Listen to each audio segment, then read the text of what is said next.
Okay, welcome back. This is lesson 3 of my advanced part 1 answers. The IELTS speaking course for those who want 6 and above, 6.5 or even beyond up to 7.5. Okay, advanced part 1 answers. So, let's have a recap.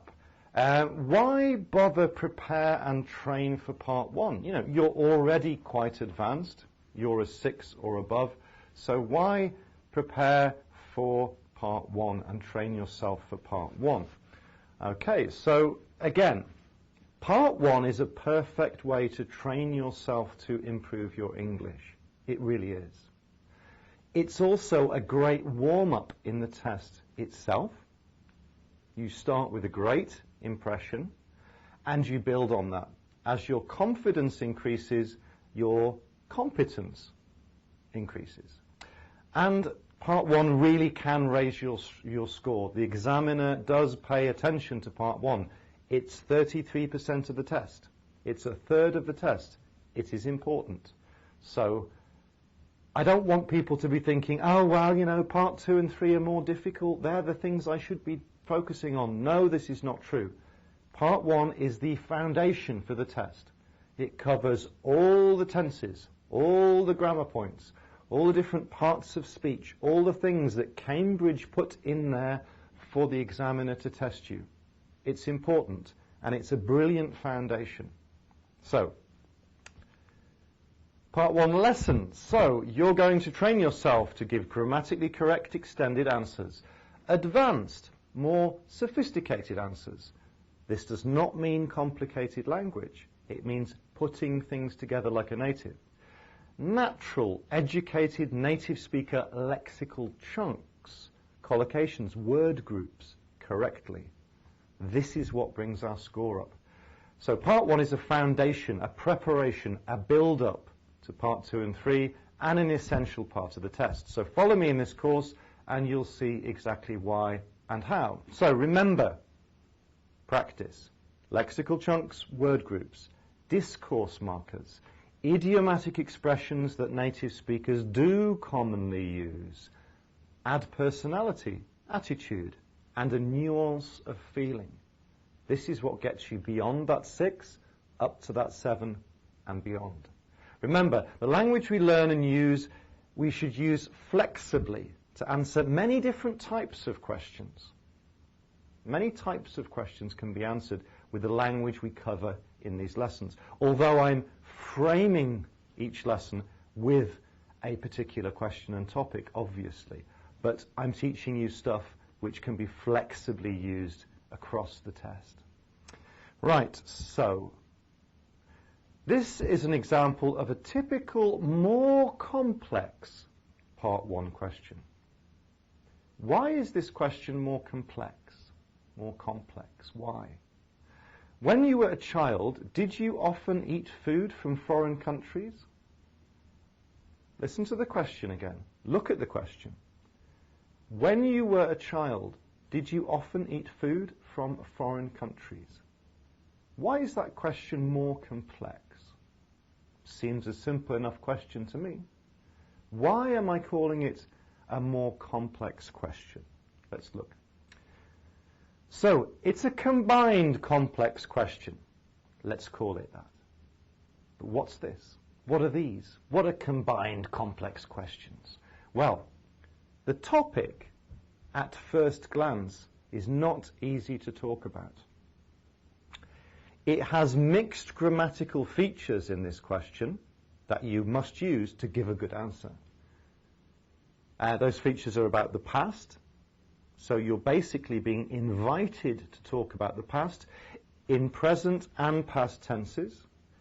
The question invites you, or complex combined questions invite you to give opinions or feelings based on experience and often require short comparisons.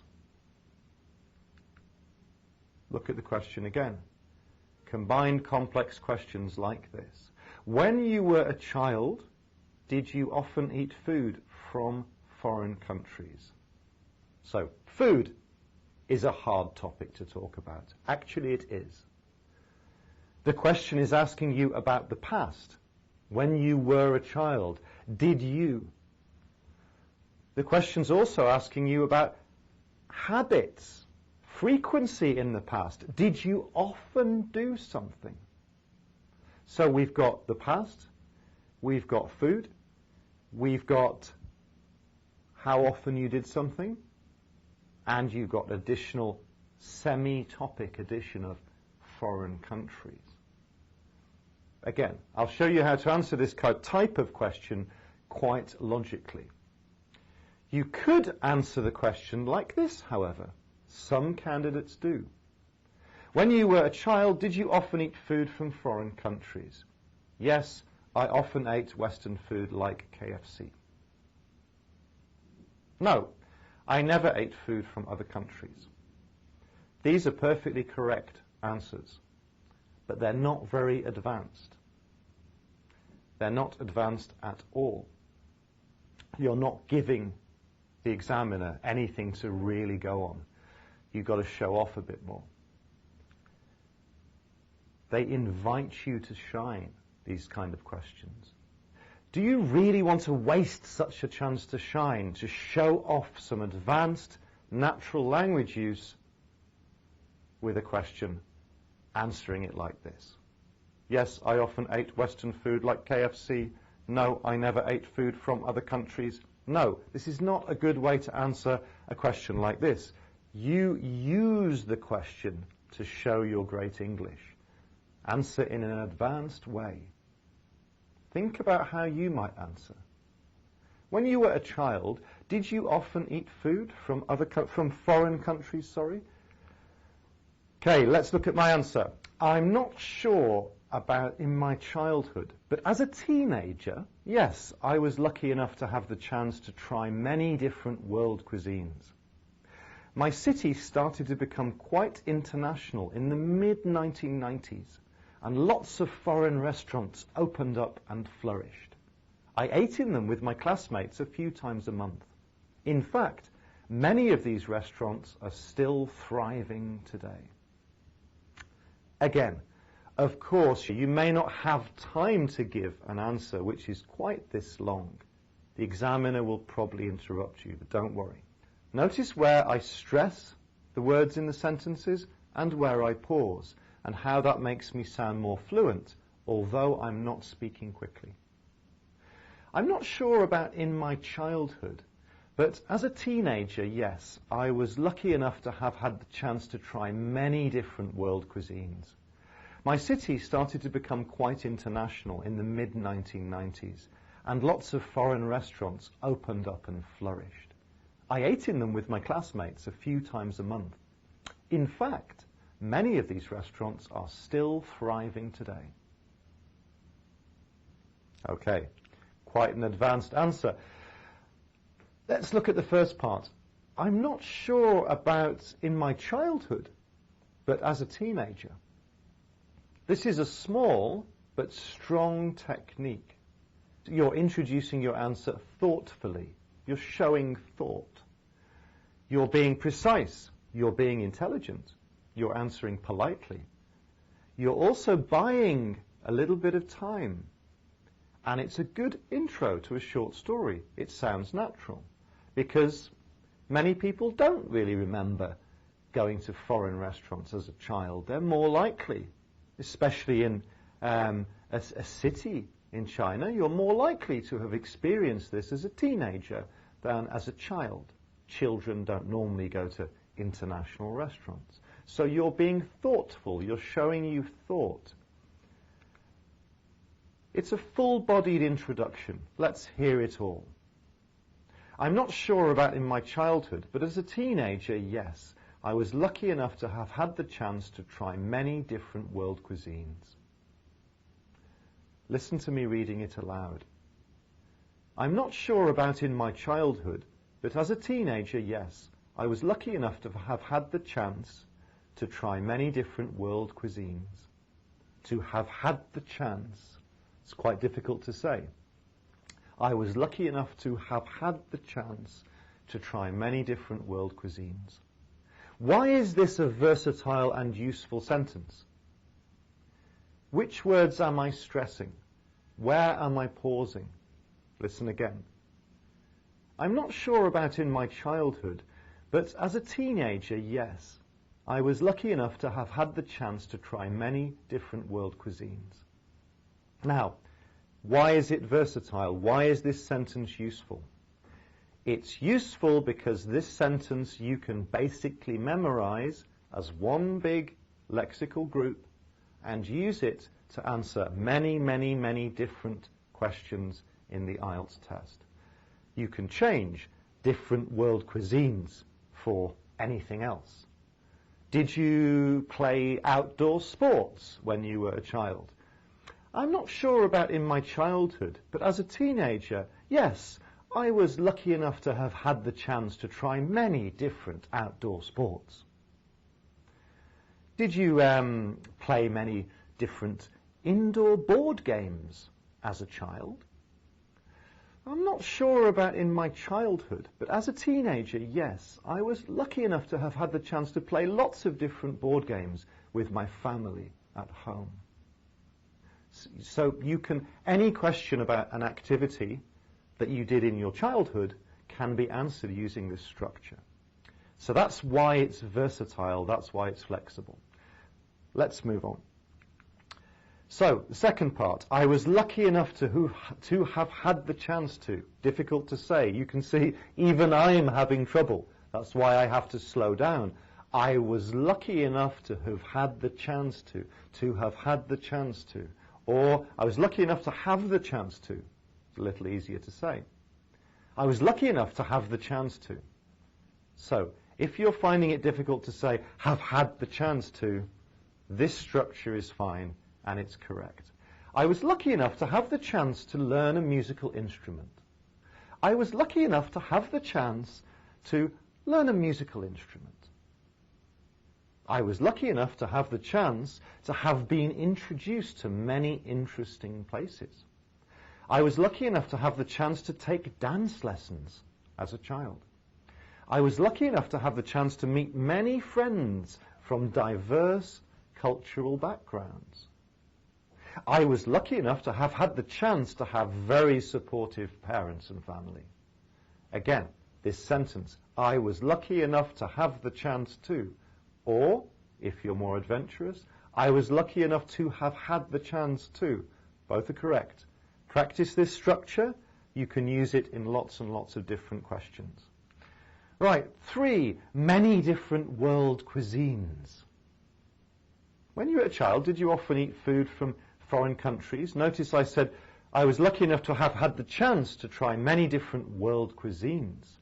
World cuisines means foods from all over the world, dishes from lots of different countries, a diverse selection of international foods. So these are 3 paraphrases or synonymous sentences.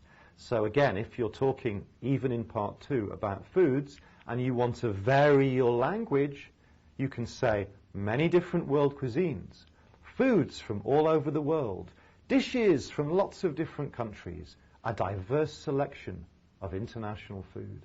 So 4 ways to say the same thing in great native speaker English. Note this down. Remember, memorize these phrases, use them. Paraphrasing. So we were just talking about paraphrasing in the previous slide. So I'm going to emphasize this again. Listen and read how I say these. Many different world cuisines. Foods from all over the world. Dishes from lots of different countries. A diverse selection of international food. Concentrate on the rhythm of how I'm saying those sentences. I'm not speaking quickly, but I sound very fluent. Right. When you were a child, did you often eat food from foreign countries? Going to read it again. I'm not sure about in my childhood, but as a teenager, yes, I was lucky enough to have had the chance to try many different world cuisines. My city started to become quite international in the mid-1990s, and lots of foreign restaurants opened up and flourished. I ate in them with my classmates a few times a month. In fact, Many of these restaurants are still thriving today. My city started to become quite international. We're adding a bit of background here, and we're adding a reason why I tried international foods as a teenager. My city, my town, my country started to become, again, a great structure you can use in many different part ones and, of course, in part two. My city, town or country started to become quite wealthy, started to get really famous, began to become quite popular and touristy, started to become very modern and organized, began to grow into quite an international place. Think you can use these in answer to many, many, many different types of questions. That's why I've said many times, and I will be saying again in the future of this course, don't get too obsessed with memorizing answers to topics. These are structures that can be used in answer to many different types of questions, not just about food. The example here, for example, is cities, towns, countries. So think about these sentences. Right. 5. I also said in the mid-1990s. In the mid-1990s, my city started to become quite international in the mid-1990s. I'm adding a time, a native speaker time expression, and I'm naturally using the correct preposition in the mid-1990s. Very native expression, very short, very easy to say, very easy to add into many different part 1 answers, or in any part of the test. In the 80s, towards the end of the 90s, around the time I was attending university, when I was at the age to go out with friends, over the last few decades, during the summer of 1999. Brilliant native speaker expressions. You can use them in many parts of the test. When you were a child, did you often eat food from foreign countries? Look at the text in bold. My city started to become quite international in the mid-1990s. Very natural, short, native speaker sentence, no complicated vocabulary, high score. And lots of foreign restaurants opened up and flourished. Great sentence. My city started to become quite international in the mid-1990s, and lots of foreign restaurants opened up and flourished. Flourished. Great word. Lots of restaurants opened up and flourished. So, this is a collocation, a word group, a lexical chunk. Lots of restaurants opened up and flourished. Opened up means a business which has started. Starting doing business, emerging, began to emerge as a business. Flourished meant did really well, was popular, was successful, usually used when starting a business, and a business does well and starts doing booming business. Flourished. Opened up and flourished. So, let's look how we can use this, again, in different contexts. Lots of new shops opened up and flourished in my hometown. Renovated tourist sites opened up to the public and flourished. A host of gyms, leisure centres and sports facilities opened up and flourished in cities all over China in the 1990s. Cinemas opened up, became popular and flourished all over China. So, you're asked about anything to do with business, development, you can use this phrase. Opened up and flourished. Opened up to the public and flourished. Opened up and flourished in cities all over my country. Opened up, became popular and flourished. Again, very native speaker collocation. Use it flexibly. Great high-scoring advanced answers. So, I ate in them a few times a month.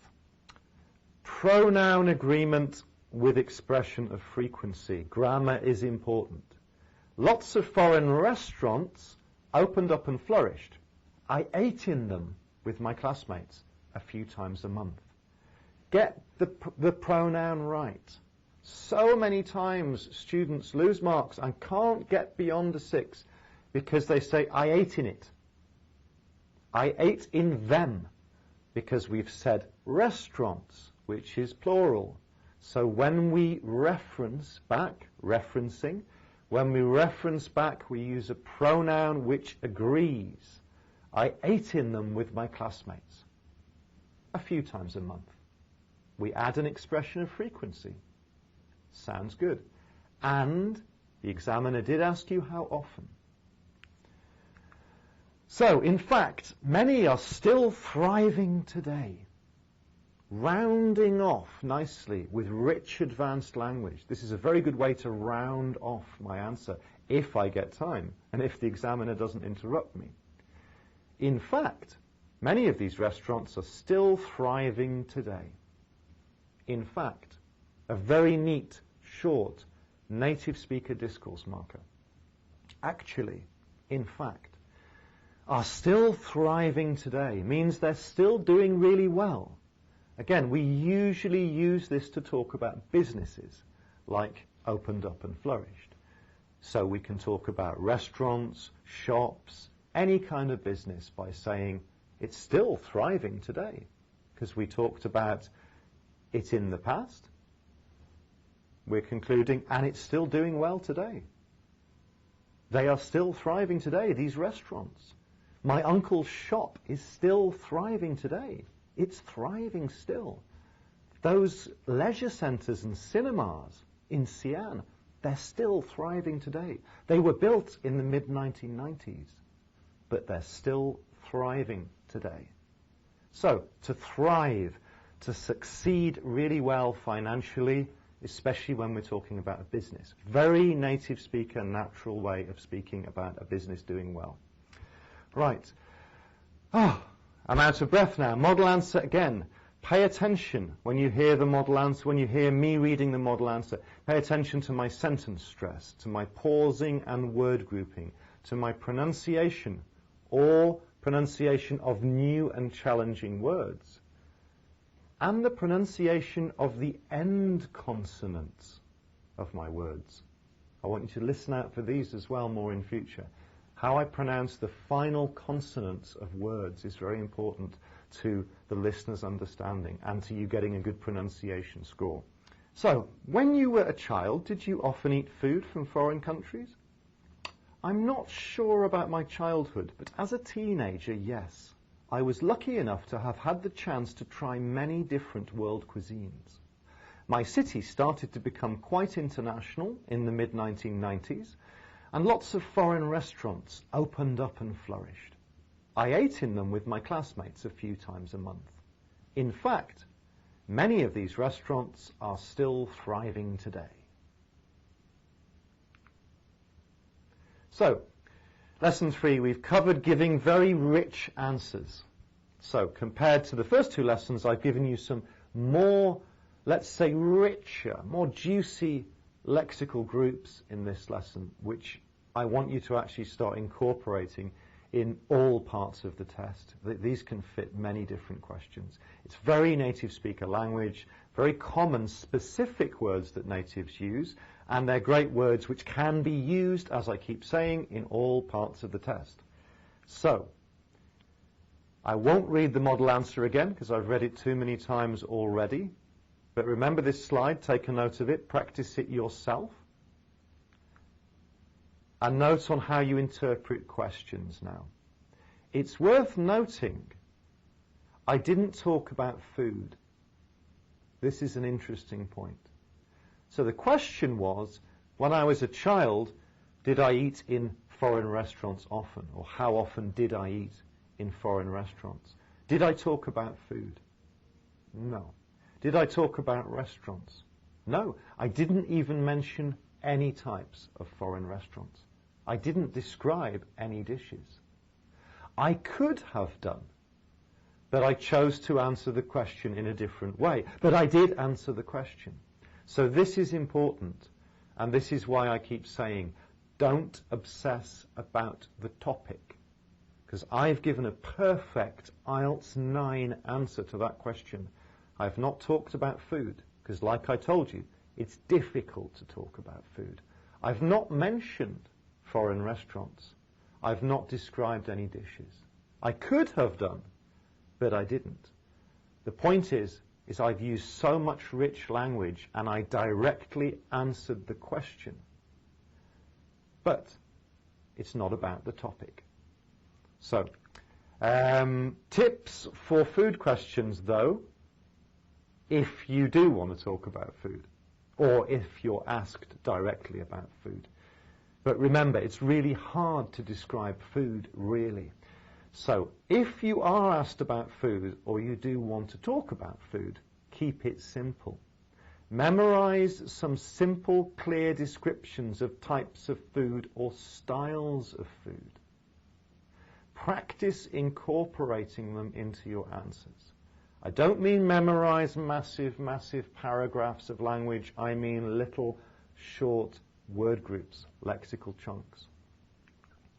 So, if you do want to talk about food itself, memorize these short, really native speaker lexical chunks. Country and style of food, description of food.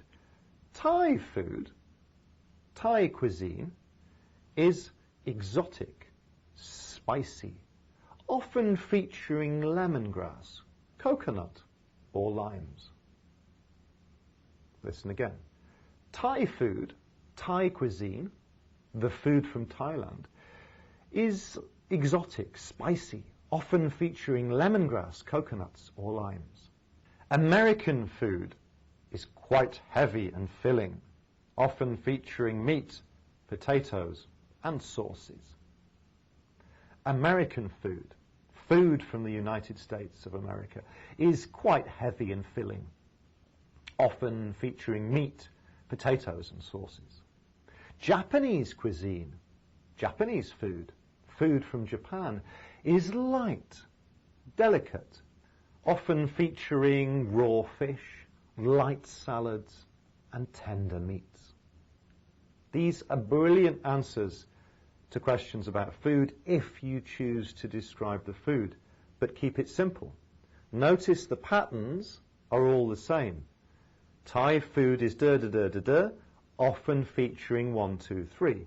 American food is da-da-da, often featuring 1, 2, 3. Japanese food is da-da-da, often featuring 1, 2, 3. Great formula, sounds really native. It also sounds native because of the rhythm.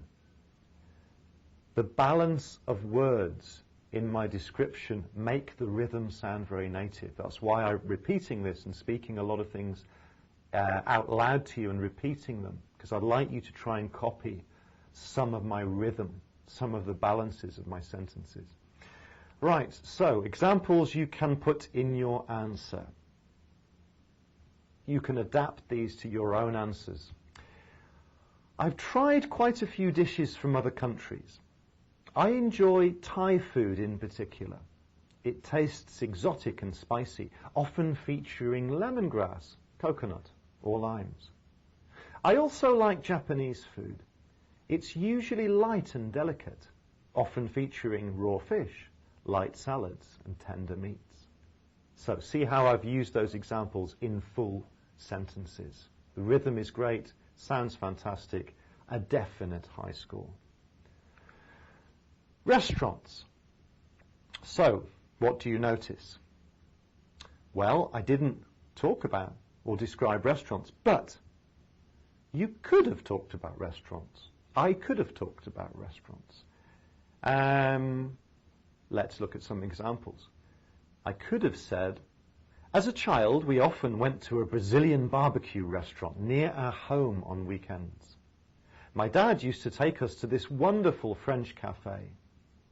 An ex-girlfriend of mine would always go to this Korean restaurant just opposite our campus. He occasionally took me to eat at this American diner. So I could have said words like this. You could have said words like this.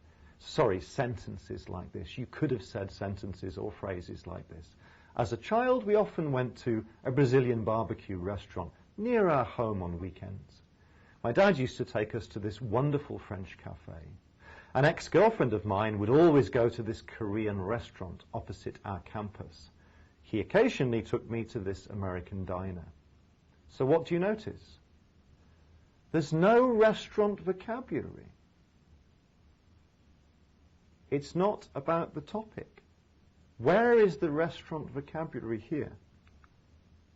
Actually, we're using adverbs of frequency, and we're using adjectives like American, Japanese, Thai, Brazilian. There's no real food or restaurant vocabulary in my answers, and still they're very high scoring. So again, it's about patterns and structures and logic, not about complicated topic-related vocabulary. Look at these adverbs of frequency, because you're going to have to use them correctly across the whole test. Never, almost, rarely, hardly ever. You know them, yes, I know you know them, but you've got to use them correctly, especially because they're kind of basic, so making mistakes with these means that you certainly won't get beyond a 6 or anywhere near to a 7, 7.5. So I won't dwell on this slide for long, but take a note of this. Make sure you get all these adverbs of frequency correct, because they're very useful across the whole test. You've got to get them right. Restaurants.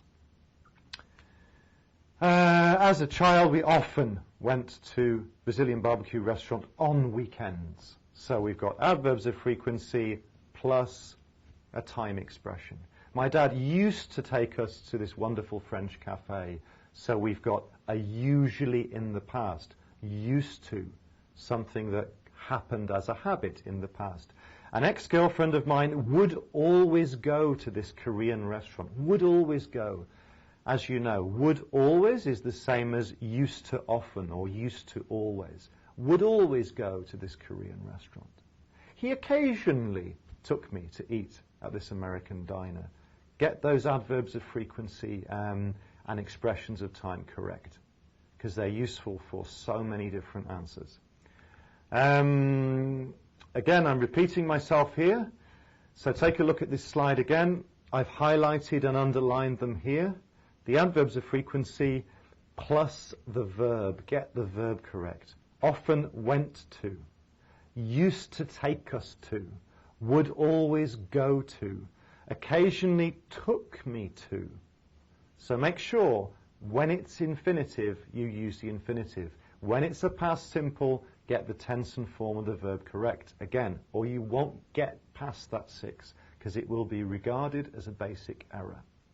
Notice at the bottom there, he occasionally took me to this American diner, to eat at this American diner. A very native speaker expression when we're talking about something that's a little bit close to us, which is the only main subject of the sentence. I sometimes eat at this Jiaozi restaurant by the office. This Jiaozi restaurant, oh, it's one that's familiar to me, one that I go to quite often. This restaurant. It's quite colloquial, makes you sound very native if you say this. Right, so task. Read the questions that I'll be showing you on the next slide and go back through this presentation. Write down all the lexical chunks you've seen today, all the word groups.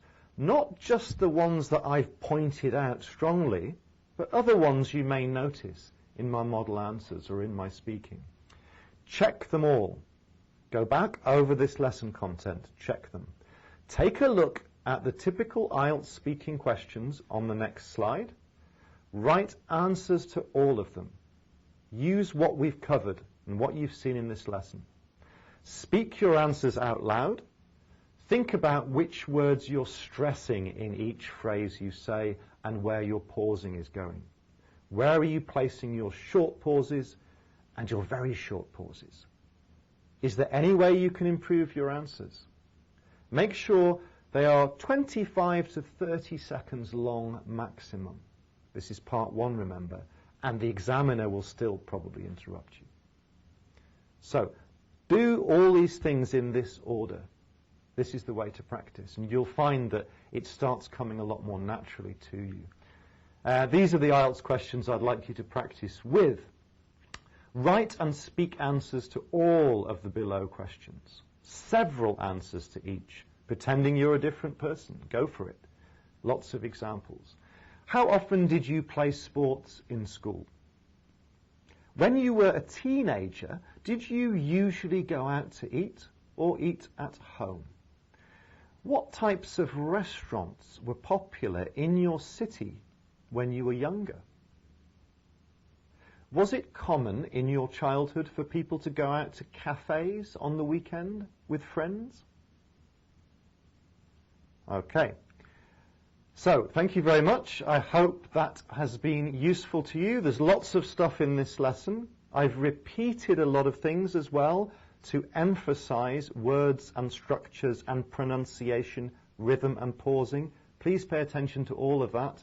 Make sure you do the tasks I ask you to do, and make sure you listen back to yourself and think about the rhythm and speed of your speech as well, and don't talk too fast. Thank you.